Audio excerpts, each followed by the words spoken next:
We don't wait for requirements to come. We actually get creative on our own, see what's out there, see what differentiates a new mission, and we invest in it, and we go forward from there. I think a real key part of that is being privately held with an owner that is a patriot for our country and invests completely back into our products.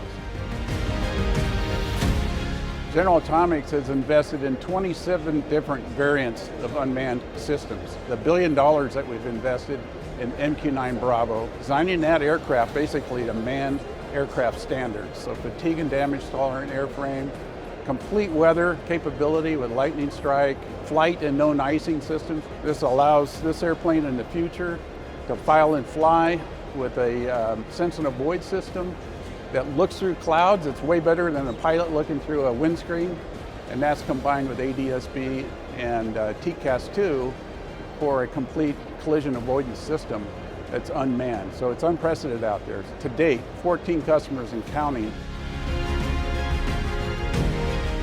General Atomics has really been known for surveillance aircraft, so very long endurance, but for many, many years we've been pushing to get into the air-to-air mission, which requires a jet aircraft, move quick. We started back about 20 years ago with our first jet aircraft, MQ-20. Since then we've done XQ-67A and now YFQ-42A. That's a program with a whole different team, a whole different mission, but it uses the commonality of the MQ-9 systems so that we can move quick and bring it all together.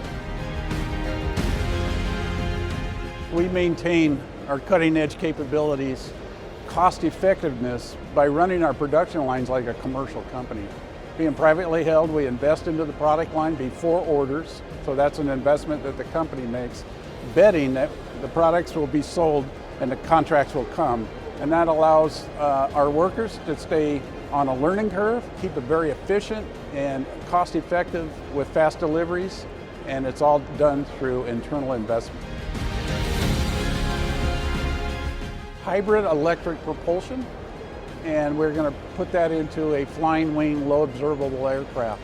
So this will yield a super long endurance aircraft that has a revolutionary propulsion system that it uses diesel engines combined with electric motors combined with batteries. Sounds like a hybrid car, but it uses that same Formula One type technology, but now put into an airplane. And this aircraft will be able to fly for multiple days when we get done with it.